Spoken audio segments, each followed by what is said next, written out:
¿Alguna vez caminaste por una calle sin saber que antes tenía otro nombre? Hubo un tiempo en que las calles de México no tenían números fríos ni nombres de héroes, pero un día, alguien decidió cambiarles el nombre. Y con ese cambio, se fueron también los recuerdos, las anécdotas y ese sabor tan nuestro que tenían las esquinas. Hoy vas a descubrir 12 nombres de calles mexicanas que desaparecieron y que casi nadie recuerda. Quédate hasta el final, porque una calle guardaba un secreto que pocos conocen. Calle de Plateros. Imagínate caminar por el centro de la Ciudad de México en 1920. El aire huele a café de olla y a brillantina para el cabello. Los aparadores brillan con joyas de plata, relojes suizos y anillos de compromiso que costaban lo que un obrero ganaba en 3 meses. Esa era la calle de Plateros, la más elegante del país durante casi 400 años. Su nombre venía de los orfebres y joyeros que instalaron sus talleres ahí desde la época colonial. En cada esquina había un artesano puliendo plata, fundiendo oro o grabando iniciales en pulseras que las señoras presumían en misa de 12. Los caballeros paseaban con sombrero de fieltro y bastón de caoba. Las damas llevaban vestidos largos y sombrillas importadas de París. Era el lugar donde la alta sociedad iba a ver y a dejarse ver. En sus aceras estaban los cafés más famosos de la época, como el Café de la Concordia, donde los poetas y políticos discutían el futuro del país entre tazas de chocolate espumoso. También estaba la Dulcería de Celaya, que por cierto sigue ahí, vendiendo los mismos dulces de leche quemada que probaron nuestros bisabuelos. En 1914, durante el gobierno de Venustiano Carranza, la calle fue renombrada como Avenida Francisco I. Madero, en honor al presidente mártir de la Revolución. El cambio fue oficial, pero la gente tardó décadas en dejar de llamarla Plateros. Todavía en los años 50, los viejitos decían, "Nos vemos en Plateros", y todos entendían. Hoy millones de personas caminan por Madero sin saber que pisan una calle que alguna vez fue sinónimo de lujo, plata y elegancia porfiriana. Calle del Niño Perdido. Esta calle cargaba en su nombre una leyenda que ponía los pelos de punta.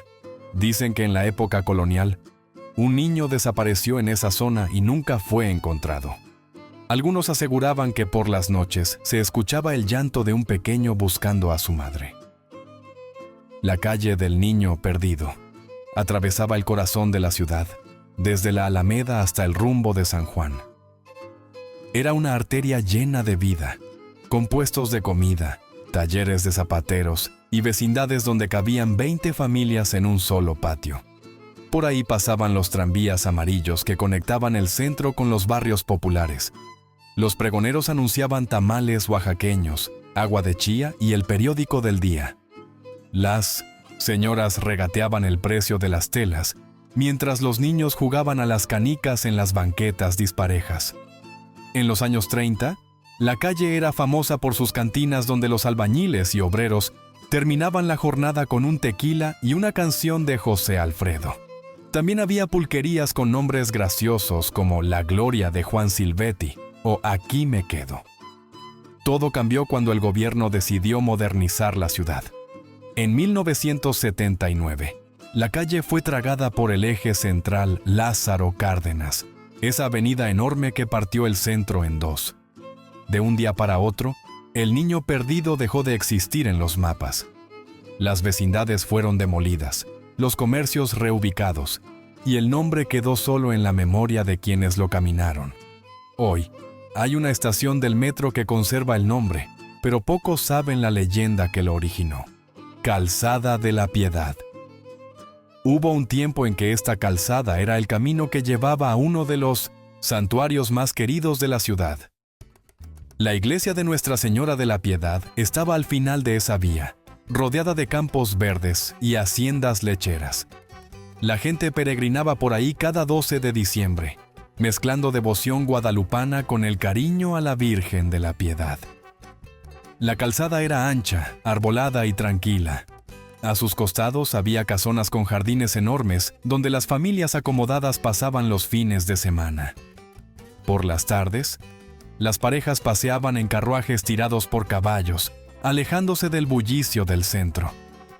En los años 20, la zona comenzó a urbanizarse. Llegaron las primeras colonias de clase media, los tranvías eléctricos y los vendedores de nieves de limón que refrescaban las caminatas dominicales. La iglesia seguía siendo el corazón del rumbo, con sus campanas que se escuchaban hasta Tacubaya. En 1928, el presidente Plutarco Elías Calles ordenó renombrar la calzada como Avenida Cuauhtémoc, en 1900 en honor al último emperador azteca. El cambio era parte de un proyecto para borrar los nombres religiosos del mapa y darle un carácter más nacionalista a la ciudad.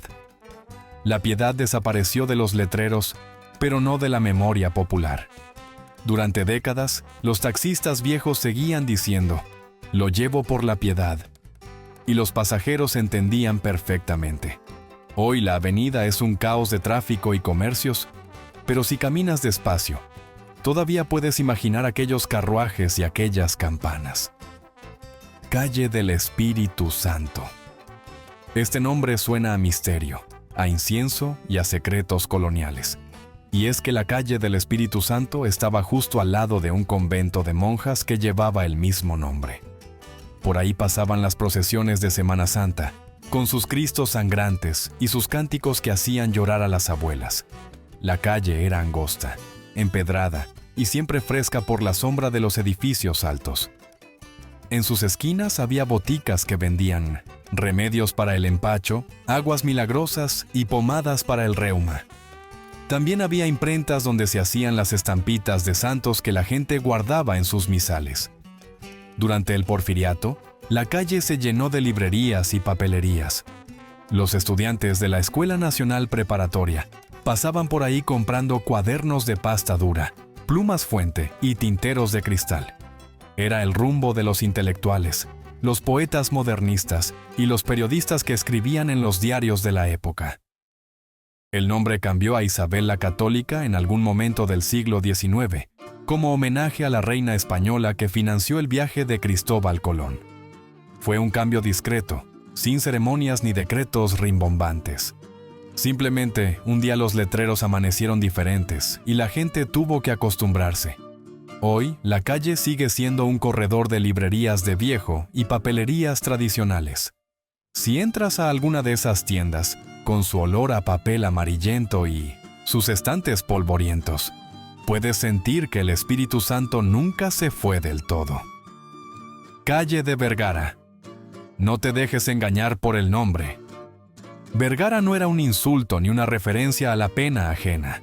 Era el apellido de un conquistador español que recibió tierras en esa zona como premio por sus servicios a la corona.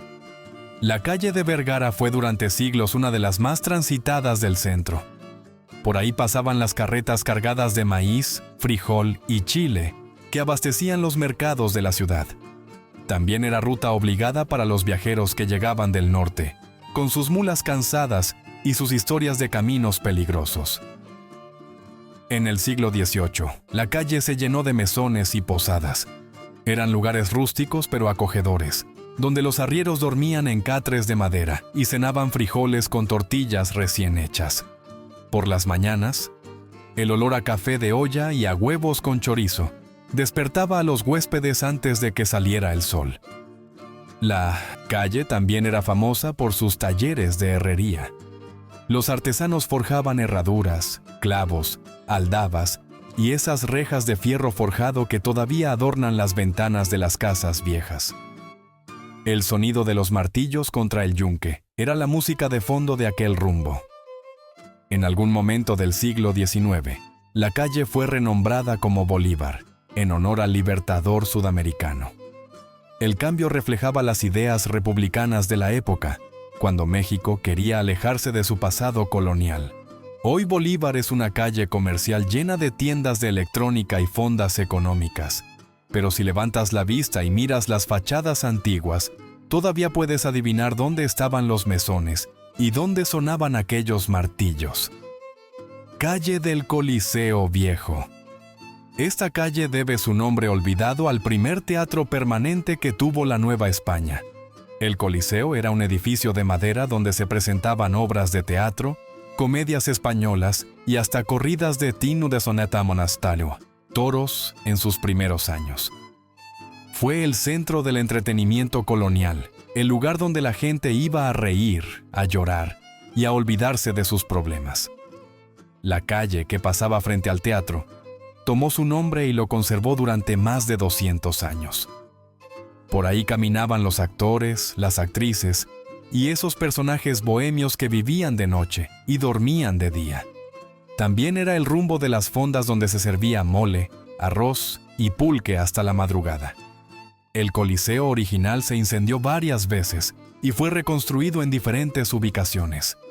Pero el nombre de la calle permaneció, como un recuerdo de aquellas funciones iluminadas con velas y aplaudidas con fervor. En el siglo XIX, cuando México celebraba su independencia con cambios simbólicos, la calle fue renombrada como 16 de septiembre. Era una forma de honrar la fecha más importante del calendario patrio, el día en que el cura Hidalgo llamó al pueblo a levantarse. El cambio fue aceptado con entusiasmo por unos y con nostalgia por otros. Los viejos seguían diciendo la calle del Coliseo, mientras los jóvenes aprendían el nuevo nombre en las escuelas. Hoy, la calle 16 de septiembre es una de las más concurridas del centro histórico. Hay tiendas de ropa, joyerías y cafeterías modernas. Pero si cierras los ojos y escuchas con atención, quizá puedas oír los aplausos de aquel teatro que ya no existe. Calle de la Acequia Real. Esta calle no solo desapareció del mapa, literalmente se la tragó la tierra, o mejor dicho, el concreto. La Acequia Real era uno de los canales más importantes de la Ciudad de México, cuando todavía era una Venecia americana. Por ahí navegaban las trajineras cargadas de flores, verduras y artesanías que llegaban desde Xochimilco y Chalco. El agua era el sistema de transporte más eficiente de la época, mucho antes de que existieran los camiones y las combis. La calle que bordeaba el canal llevaba su nombre y era un hervidero de actividad comercial. Los vendedores descargaban sus mercancías en los embarcaderos. Los cargadores las llevaban a los mercados y las marchantes regateaban los precios con una habilidad heredada de generaciones. El olor era una mezcla de agua estancada, flores de cempasúchil y tortillas recién echadas. No era el aroma más agradable, pero era el perfume auténtico de la ciudad lacustre.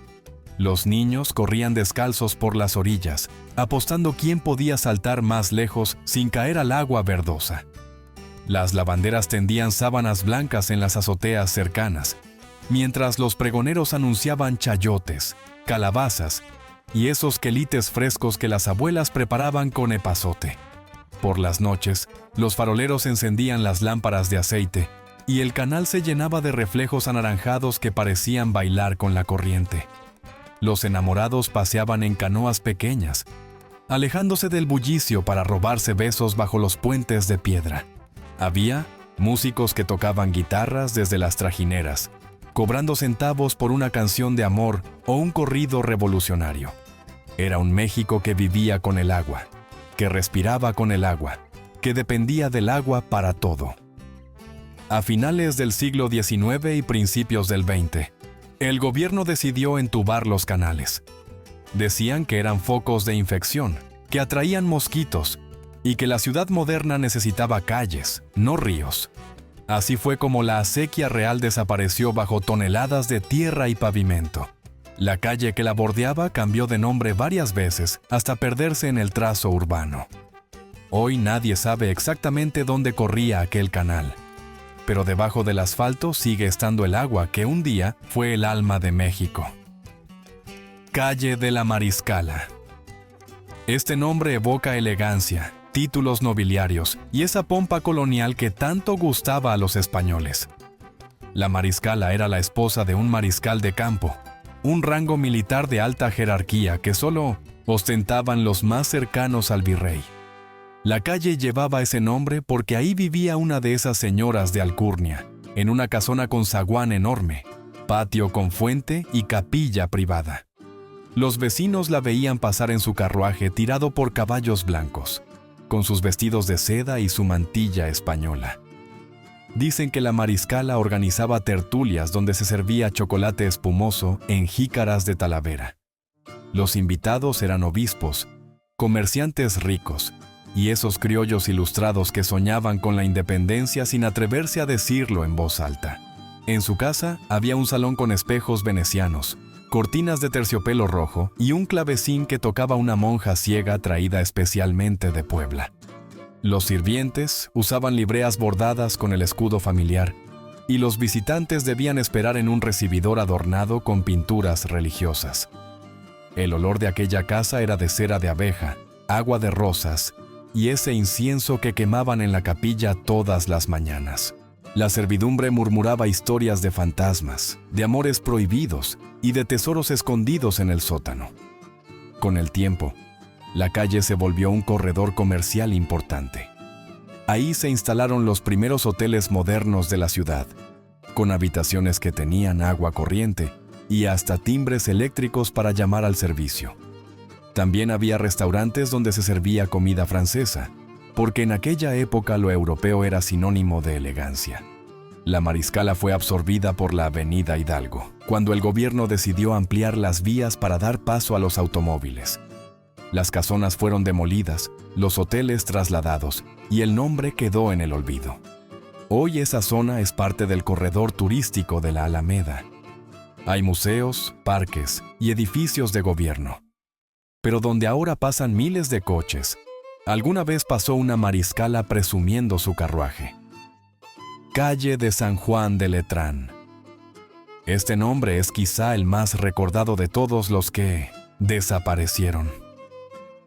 San Juan de Letrán fue durante siglos la arteria principal del centro de la ciudad, el eje que conectaba el norte con el sur. Su nombre venía de una iglesia dedicada a San Juan de Letrán, la catedral del Papa en Roma. Era una forma de recordar que México era tierra católica, conquistada y bendecida por la iglesia. Por esa calle pasaba todo el mundo. Los obreros camino a las fábricas de la Lagunilla, las señoras rumbo al mercado de San Juan, los estudiantes hacia la preparatoria y los bohemios hacia las cantinas de mala muerte. Era la calle más democrática de México, donde se mezclaban ricos y pobres, santos y pecadores. En sus aceras había de todo: tiendas de telas, sastrerías, fotografías, dulcerías, cantinas, hoteles de paso, librerías, cines y esos puestos de tortas que alimentaban a medio centro. El olor era una combinación de perfume barato, aceite de motor y garnachas con salsa verde. Los boleros trabajaban en cada esquina, sacando brillo a los zapatos mientras contaban chismes del barrio. Los voceadores gritaban las noticias del día con una potencia que se escuchaba a 3 cuadras de distancia. Había organilleros que tocaban Cielito Lindo y Sobre las Olas, mientras un chanjito vestido de rojo recogía las monedas en un platito de peltre.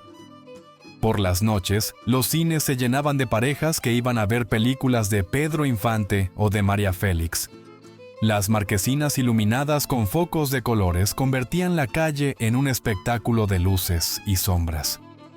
Los vendedores de pepitas y cacahuates japoneses pregonaban su mercancía entre función y función, mientras el aroma de las palomitas recién hechas invadía las banquetas. En 1979, la calle fue sacrificada en el altar del progreso. El gobierno construyó el eje central Lázaro Cárdenas, una avenida enorme que prometía resolver el tráfico, pero que terminó partiendo el centro en 2. San Juan de Letrán desapareció de los mapas, pero no del corazón de los chilangos. Todavía hay taxistas viejos que dicen «doy vuelta en San Juan» y pasajeros que entienden perfectamente. Es el fantasma de una calle que se niega a morir. Calle de Corpus Christi. El nombre de esta calle venía de las procesiones del Corpus Christi, una de las fiestas religiosas más importantes del calendario católico. Cada año, la hostia consagrada era paseada por las calles en una custodia dorada, mientras la gente arrojaba pétalos de flores y rezaba el rosario. La calle estaba muy cerca de la Alameda y del convento de Corpus Christi, fundado exclusivamente para monjas indígenas. Era uno de los pocos lugares donde las mujeres de origen prehispánico podían tomar los hábitos y dedicar su vida a Dios. El convento era famoso por sus dulces. Las monjas preparaban jamoncillos, cocadas, ates y esos dulces de leche que se derretían en la boca. La gente hacía fila en la puerta para comprar las golosinas y de paso escuchar los cantos que salían de la capilla.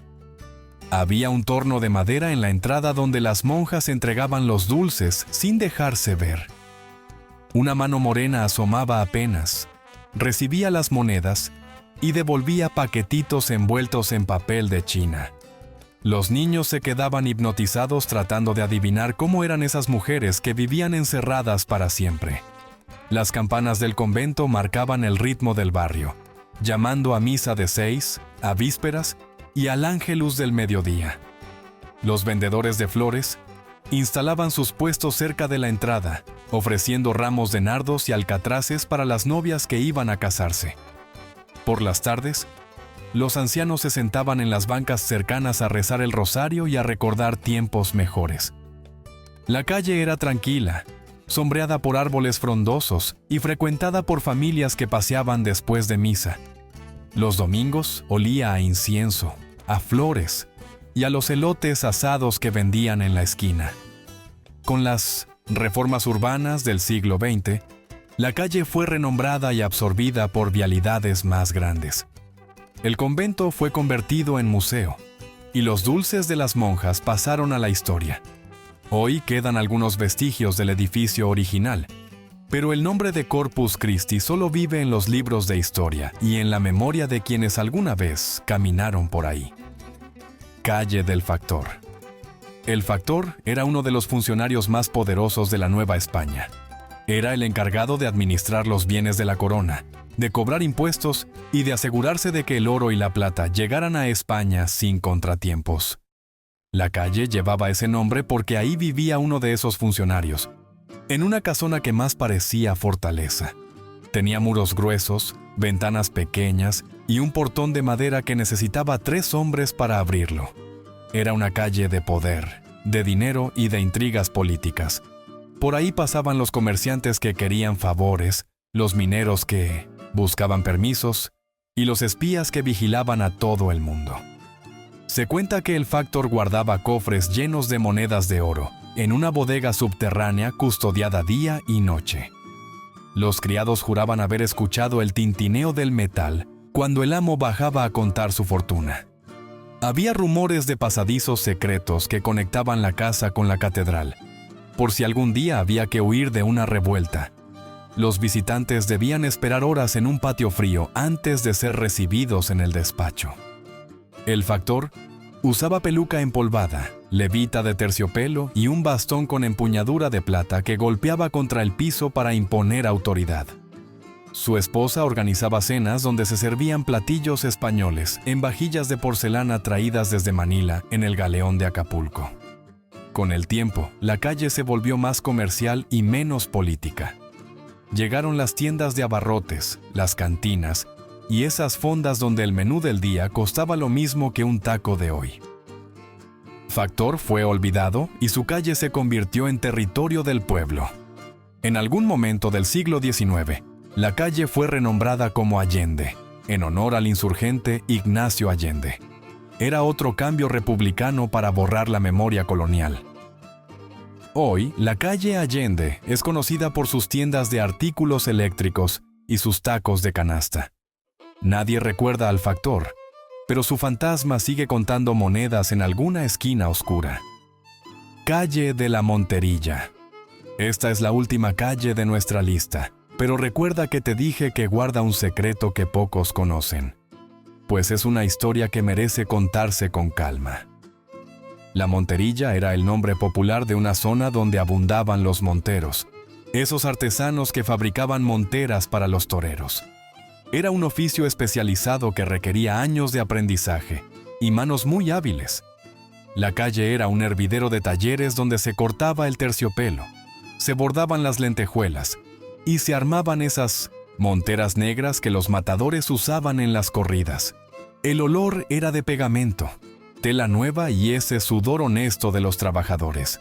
Pero la Monterilla también era famosa por otra cosa. Ahí estaban algunas de las casas de empeño más antiguas de la ciudad.